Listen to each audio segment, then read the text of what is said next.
So I'm Gregg Zachary. I'm a professor of practice in the School for the Future of Innovation, which is ASU's newest school. And my talk's about the ethics of fake news, past, present, and future of an illusion. And hopefully that reference to illusion will become clear throughout my talk. But in a nutshell, it's that we never had true and accurate public discourse and public information in journalism. We always had a set of conventions that made us more comfortable with our lies. So the problem of unreliable information is large. We don't have to go any further than the 2016 presidential election, where fake news, unreliable reports, speculation of all kinds were a major part in the election discourse, and to some folks, part of a Russian disinformation campaign to confuse Americans. Problem's getting worse because of new technologies and because of now a new norm that people get to say whatever they want, and when they're corrected, they don't seem to mind. Donald Trump, of course, is the embodiment of this fake news problem, but the sources of it are very deep and go well beyond his appearance on the presidential scene. A lot of the blame is technological changes, creative destruction of old media by the internet, by small computing and the ubiquitous devices, by the low cost of spreading any information, true or false. In some sense, the cost of spreading lies has never been less, so there's a lot more lies. In the old days, back to Ben Franklin, he had a printing press. If you were going to use a printing press to spread lies, that was an expensive hobby. Now it's very cheap. One of the things that's raising the benefits and incentives of dissembling, distorting, and fabricating, in other words, lying, is we have political and cultural polarization. People talk right past each other, and as a result, the benefits of mischaracterizing the other side are great, since you have no incentive, no interest, no appetite for really understanding your opponents. You just want to lie about them. One big structural issue is the decline in the economic power of commercial journalism. To some extent, formal professional journalism was a safety net against systematic acts of deceit. That safety net has now, if not completely collapsed, it's eroded. There are a few sources, like the New York Times, like NPR, BBC, that are considered reliable and accurate, but even these sources have had lapses and their credibility is much lower than it once was. A deeper problem, since we're at a university and we're intellectuals, part of an intellectual community, was that journalists lacked at the best of times. And we think of the best of times maybe as the 1960s to the 1990s, when journalism was a progressive force in society and grew much larger, that journalists lacked a formal method for evaluating truth claims. They don't have, in philosophical terms, an epistemology. They don't have a method of verification. Their verification method is circular. They know X is true because someone told them X is true, and that someone is checked by asking other people, is it true? So it's very difficult for a journalist to adjudicate contrasting claims. As a result, they often hid behind a kind of flimsy objectivity where if people agreed that segregation was okay, then segregation was okay, because in the 1950s, not a single newspaper in the United States, including the New York Times, was against segregation. They all were for it. It seemed fine to them because they all subscribed to the same notion that objectivity meant agreement. It didn't mean truth. Long after the civil rights movement and long after newspapers began accepting that social issues and dispossessed, voiceless people deserved a voice, Journalists still kept on triangulating the truth, publishing inaccurate accounts based on multiple sources that all agreed with one another. They all were committed to a shared lie. So we had the famous case of Judith Miller in the early 2000s. She found out that weapons of mass destruction were in Iraq. She reported on it. Many people believe this led to greater support for the Bush administration to invade Iraq. And it turned out that it was untrue. And her sources, who she wouldn't reveal, and to this day she's limited, told her the wrong information, and she claimed that she had no responsibility to check on what they said, only to report on what they said. This was very damaging. She was on the New York Times. It undermined the Times' credibility and the belief that journalists were committed to truth, accuracy. Professional journalists have not been. Why? Why are they not? Well, partial and misleading accounts often serve the interests of the rich and powerful. Latest example is Harvey Weinstein, who for apparently decades, journalists knew of some of his misbehaviors, but there were no incentives to expose him, and journalists seemed to turn away from the story because Harvey Weinstein assisted them in many ways. The new monopoly by web media worsens this traditional inability of journalists to construct in advance and defend truth claims. How it worsens it is very complicated and in many ways deserves a much longer treatment than we can give now. I'm giving an introduction to the diagnosis of what's gone wrong. I think the symptoms we all feel, but the diagnosis we disagree a lot about. One of the culprits is the hegemony that Google, Facebook, and Twitter have over content. And it raises the question of, should they police their content better? At least to reduce harm to individuals and to serve the public's interest in reliable information. You might say, well, why should they? Hey, they're already doing it in Europe.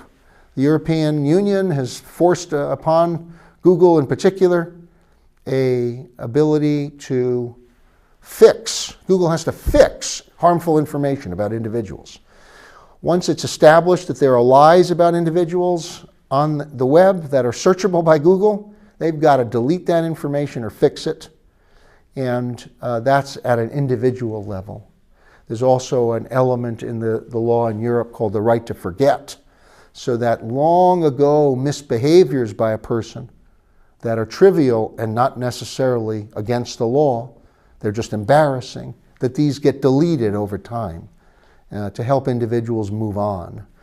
For the public interest, it's a little more difficult to adjudicate falsehoods, but we know for sure that there are a lot of examples where Google, Facebook, Twitter, and other social media have allowed onto their site, say, videos of American soldiers being killed by ISIS, or statements by ISIS that recruit others to their cause. What possible justification can Google and Facebook, that have billions of dollars in profit and have received enormous subsidies from the US government, why can't they police even ISIS from using their sites to promote their cause? Another major new concern is Facebook's live streaming app. Sounded cool to certain people at Facebook, but of course it was obvious that people would live stream crimes, and now Facebook says they're not responsible for this. Well, they need to be. Facebook needs to hire as many people as possible because nobody asked them to live stream, to offer that as a feature. It's not a naturally occurring feature in nature, for instance. It's not like live streaming occurred and Facebook now is just the unlucky victim of it. No, Facebook created a service that allows people to break the law, do inhumane and cruel things, film them live, show them to potentially hundreds of thousands of people, and Facebook's position is they're not responsible at all? Ha ha ha. We'll see how long that lasts. So, one point of entry to this debate is to ask yourself, what can business and government do working together to improve the quality, accuracy, and value of digital information, especially since a lot of it's commercial speech.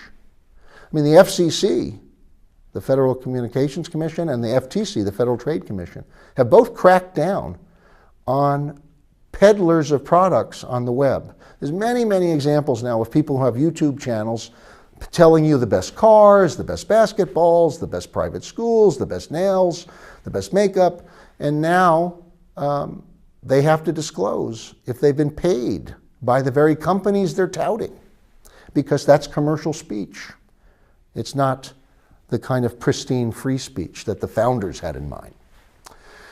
So one remedy is let civil society prod the big web monopolies and let the government nudge them to build into their business models costs that help them eliminate or at least sharply reduce unreliable information on their sites. And that means investing in technology, software programs, algorithms that can identify fake information, and then sometimes hiring people to do so. Facebook right now is hiring thousands of people for this very purpose. So much for the idea that they can't do it. They are doing it, they just need to do it better. If it costs them money, too bad. Mark Zuckerberg is so rich that he's giving away money for hospitals, he's giving away money for schools, he's giving away money around the world. Let him police his own service before he gives too much charity. So, if they don't do it voluntarily, the social media firms can be forced by civil lawsuits, by courts, by class action suits, by government taking action. Even state governments can take action. You don't think the federal government's very strong? See what happens when California sues these companies, when New York sues these companies. They won't survive suits. They have to change their behavior. First Amendment, you might say, well, doesn't it absolve these web platforms of the duty to curtail fake news? Should they have any responsibility for curtailing speech? Well, the first thing is, what they're doing is not speech in general. It's something different. It's a commercial activity. They're not live streaming as a form of speech. They're running commercials for the live streams. When the public interest group recently, ProPublica, tested Facebook by asking to run an ad directed to, quote, people who hate Jews, Facebook didn't turn the request down. They ran the ads. They allowed ProPublica to pay for the right to reach people who hate Jews.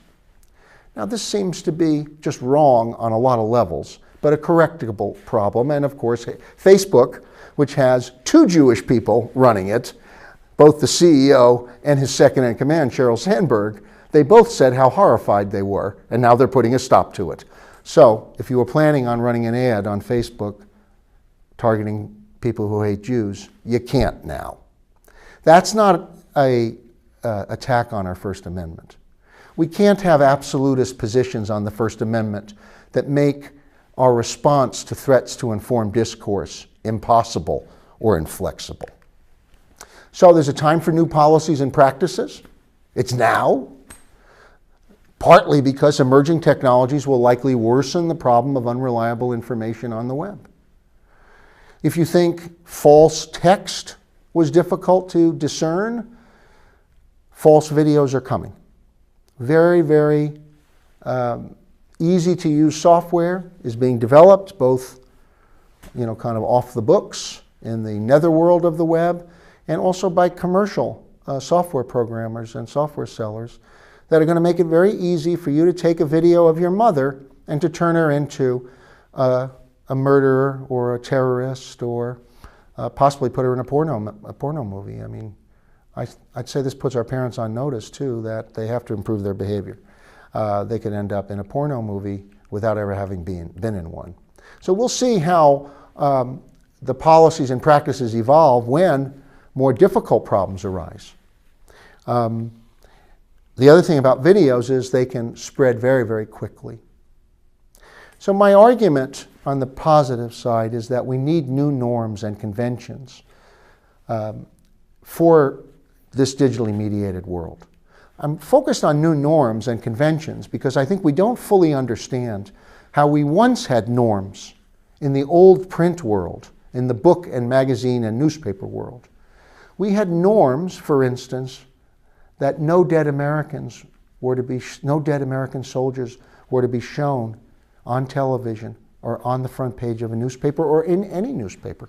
President George Bush asked the media to do that after 9/11 on the Iraq War in Afghanistan. All the media complied. There were no shots of dead American soldiers. Franklin Delano Roosevelt, a great president and of course a great American, had to live in a wheelchair. There were no photographs of Franklin Roosevelt in a wheelchair. John F. Kennedy was a drug addict. He was a happy drug addict. He was a very smart guy. He claimed he needed all these drugs. He essentially had on his staff someone named Dr. Feelgood. That was his nickname.